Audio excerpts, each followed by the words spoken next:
To withdraw from your Fidelity 401k, start by reviewing your plan's specific rules and regulations. Each plan can have different requirements, so it's important to understand what applies to you.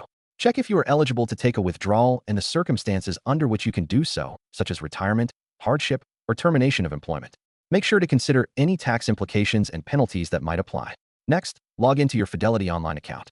If you don't have an account, you will need to create one using your information and the details of your 401k plan. Once you are logged in, navigate to the section for retirement accounts and select your 401k. Look for the withdrawal options available to you. This will typically involve filling out a withdrawal request form. Fill out the necessary information carefully. Indicate the amount you wish to withdraw and the reason for the withdrawal. Keep in mind that there may be limits on how much you can withdraw based on your plan rules. Review the terms thoroughly before proceeding to ensure you understand any fees or restrictions that may be applied. After submitting your form, you will receive confirmation from Fidelity regarding your withdrawal request.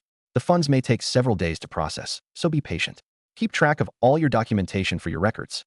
If you have any questions throughout the process, don't hesitate to reach out to Fidelity's customer service for assistance.